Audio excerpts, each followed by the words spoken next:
What up, y'all?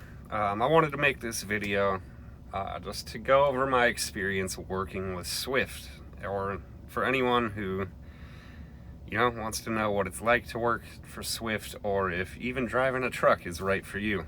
So I live in the Pacific Northwest, and I got hired on a dedicated account.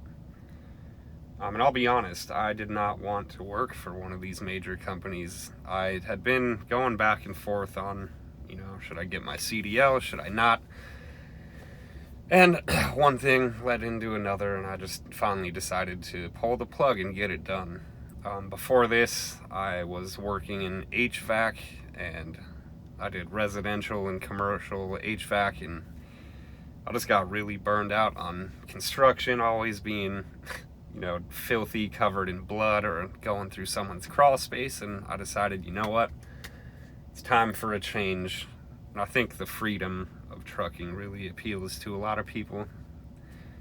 Being on the road, not really having to deal with people. If you're into that sort of thing, then driving a truck could be for you. But like I said, I just wanted to work local. I wanted to be home every day. I have a 2-year-old at home. But what they don't tell you in CDL school is that it is very hard to get hired without experience. So I tried and I tried and I tried. And I was running out of money because I had to quit my previous job just to go through the process of getting into CDL school. So I sat there in my apartment and I was like, I think it's time that I have to call some recruiters.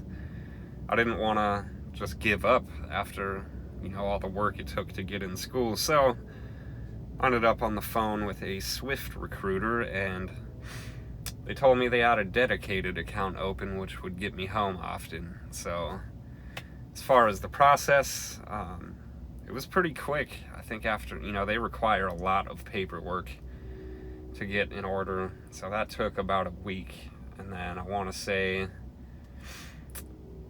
a week later, they had set me up with a trainer. It might have been a little longer, but basically right away, I got matched with a mentor who was also on the dedicated account.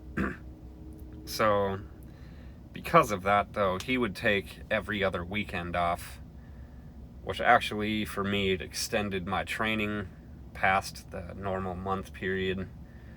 But it worked out because I also wanted to make it home and see my kid.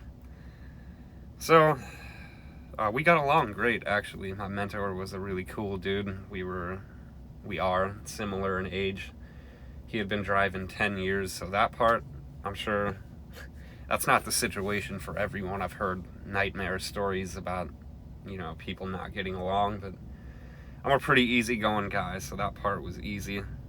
I will not lie, though, after about the second week, just trying to share that confined space did get a little bit old, and because of his home time, it made it so I couldn't get the full guaranteed training pay during that period. So that was rough, like 5 weeks, and some of my checks were, as low as $300, and you're doing all the driving. We did run teams, but I think that's up to the mentor if they want to do that or not. Teams for us started after the first week. I think they make you do 40 hours on the road solo, and then you can switch to teams. So we did that, and it was really weird, actually. I would never want to drive teams. Just having, getting used to trying to sleep while the truck is moving is not easy. So, but, I stuck it through because I knew eventually I would reach a day where I would get the keys to my own truck, and that's where I am now. It's been almost 2 months now. So yeah, that whole part was good. The pay was absolutely awful for me, but I think the minimum guaranteed pay is $600 or $650 a week, which that's not great money, but had I actually made that, it would have been nice. But I made it. I made it to the other side, and I've been driving solo for about 5 weeks now. If you're the type of person who likes being left alone. I don't want to say isolated, but like not having to deal with a boss and that sort of thing. Trucking is awesome from my experience so far. I hardly have to talk to anyone unless there's an issue with my truck, or for whatever like rare circumstance that I'm gonna be late or something. But that's only happened to me once in the almost 2 months I've been driving solo now. So it's awesome. Freedom is awesome.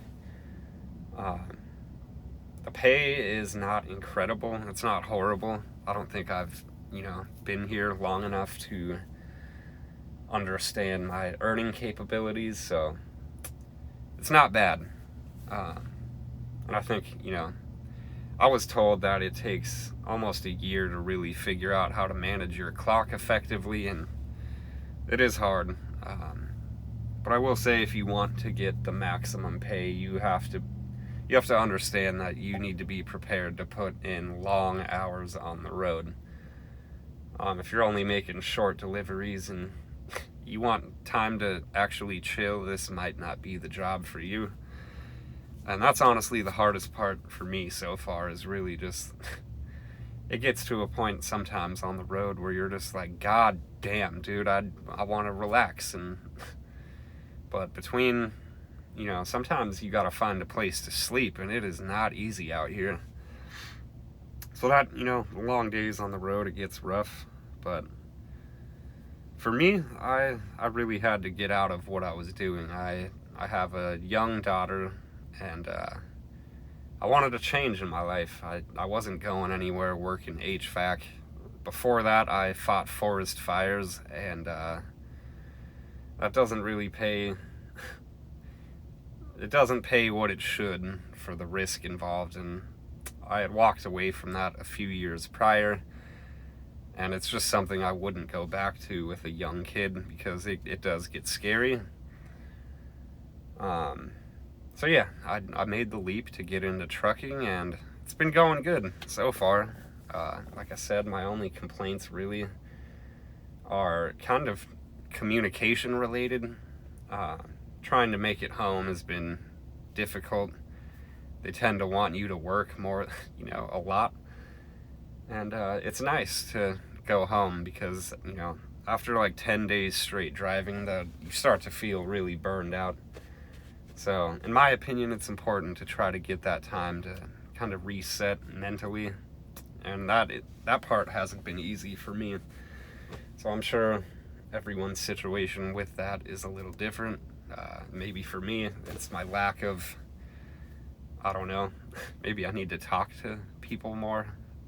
So I'm going to work on that, and then see if I can get something consistent as far as home time.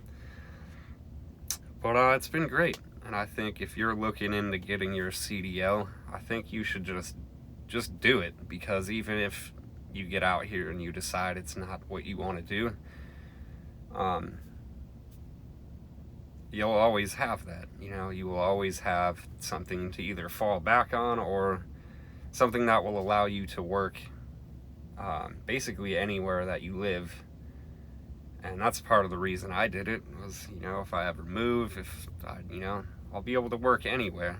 And so my goals are to put in 6 months to a year with Swift, and kind of reevaluate where I am and what I want to do next. Because I think my goal is to still try to find something local, but through the process of me being on the road for weeks at a time, I actually decided to move out of my apartment, and that's what I'm doing now. So I'm gonna try to capture some of what I go through in the day-to-day working at Swift. And yeah, if you are curious how that's going, definitely like the video, share the video, comment on the video, subscribe. If you got any questions, feel free to reach out. But I'll be back, and I'll go a little more into the pay and what I actually do on the specific dedicated account that I am on. So yeah, I'll see you guys in the next one.